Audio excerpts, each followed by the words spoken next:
Assalamualaikum. Waalaikumsalam warahmatullahi wabarakatuh. Mari kita bersalawat terlebih dahulu. Allahumma sholli ala sayyidina Muhammad wa ala ali sayyidina Muhammad. Allahumma sholli wa sallim alaihi. Dengan siapa dan dari mana? Dengan rohani dari Bumi Ayu. Baik, silakan Anda bisa bertanya kepada guru kita tercinta Buya Yahya. Assalamualaikum Buya. Assalamualaikum warahmatullahi wabarakatuh. Mudah-mudahan Buya senantiasa sehat selalu dan dimudahkan segala urusan dakwahnya. Amin ya rabbal alamin. Amin, amin. Afwan Buya izin bertanya, kalau sehabis ada azan kedua sholat Jumat kan kita disuruh diam. Pertanyaannya, apakah setelah azan kedua itu kita masih butuhkan doa?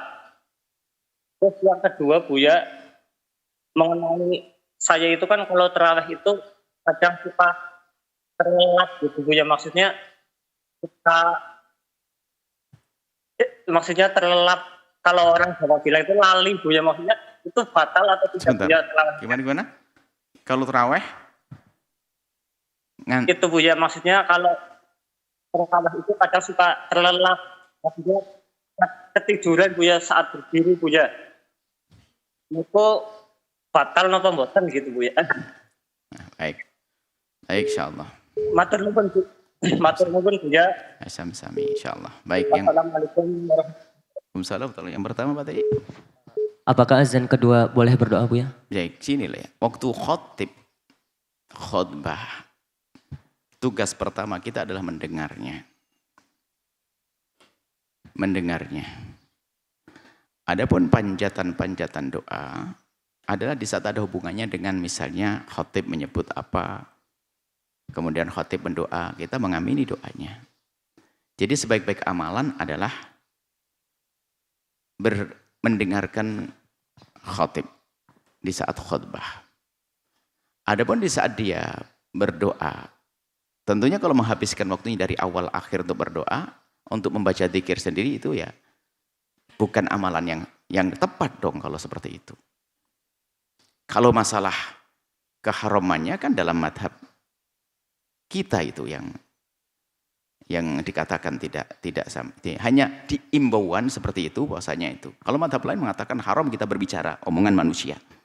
Kalau omongan dzikir dan sebagainya memang berbeda. Cuman kita keluar dari anjuran terbaik. Bukan yang terbaik Anda dzikir, tasbihan, wiritan. Loh, Anda ini apa? Dengar khutbahnya dong. Bukan sekedar sampai dengar saja. Hadapkan badan Anda ke khutib. Sunnahnya, Anda sedikit memiringkan kalau khutib di sana. Menghadap dengan wajah Anda, dengan badan Anda. Itu sunnah. Memang perhatian kepada khutib itu penting. Kalau Anda ngobrol adalah lego. Hilang amal pahalanya. Nah, biarpun ulama berbeda antara dosa tidak dosa. Anggap saya tidak dosa kan tadi. Yang tidak dosa. Tapi kan sudah kehilangan sebuah kemuliaan. Nah, adapun doa ini beda dengan ngobrol antara sama manusia. Yang jelas bukan sebuah keutamaan kalau Anda berdoa di saat itu. Jadi bukan waktunya untuk berdoa, tapi waktunya Anda untuk mendengar khotib dengan sungguh-sungguh, dengan benar. Di saat Anda bisa mendengar khotib. Tapi kalau Anda tidak mendengar khutbah, Anda boleh berdoa.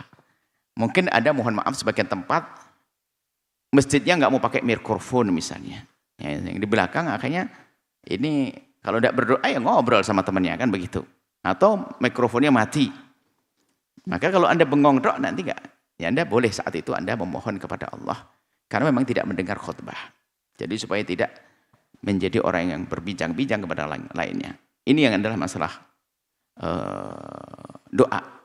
Jadi bukan sebuah keutamaan saat itu untuk berdoa. Kecuali di saat anjuran berdoa. Apa itu? Di saat khotib duduk di antara dua khutbah. Bahkan dikabarkan itu adalah saat dikabul doa oleh Allah SWT.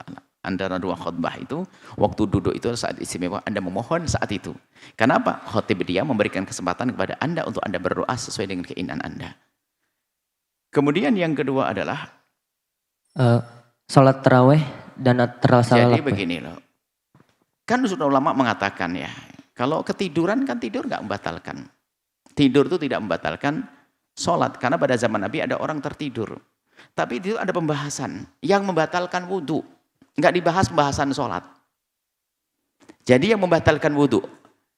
Jadi yang membatalkan wudhu diantaranya adalah hilang akal. Kecuali tidur.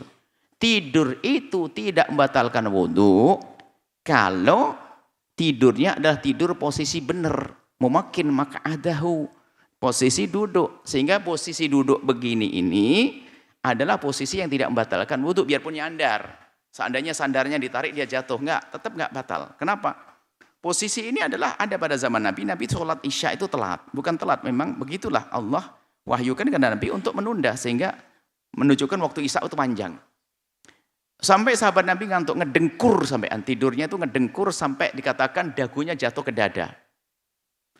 Kalau dagu jatuh ke dada pasti tidak posisi baring. Posisi duduk. Nah ini loh, para ulama mengambil duduk. Makanya tidurnya orang duduk tidak batal. Dan ternyata ada hikmahnya apa? Yang batalkan itu adalah mohon maaf, buang angin dan sebagainya.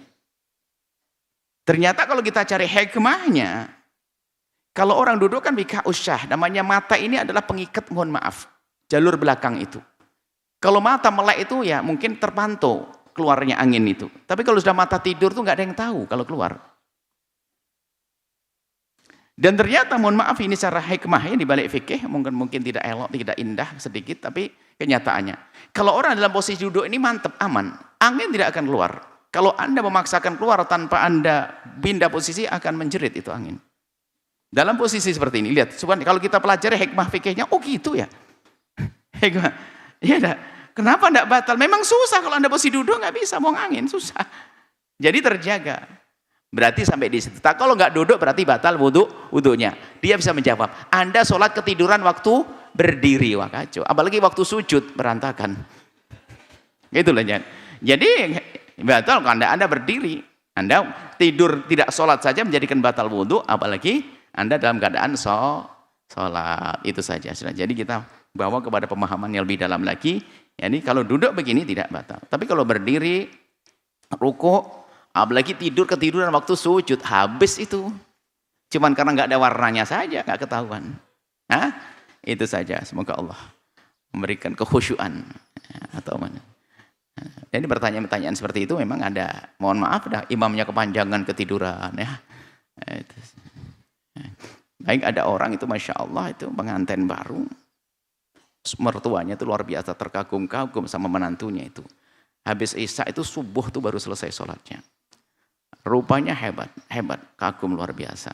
Setelah ditanya kok bisa? Iya waktu tahiyat akhir ketiduran 4 jam. Ketiduran 4 jam, pas mertuanya buka pintu, Assalamualaikum, hebat banget. Kurang, mohon maaf ya insyaallah. Jadi masalah fikihnya seperti itu, wallahu a'lam bishawab. Sahabat Al-Bahjah TV, setelah menyaksikan video ini, jangan lupa bersolawat kepada baginda Nabi Muhammad. Shollu ala Nabi Muhammad. Allahumma sholli alaihi wa ala alihi wa sahbihi.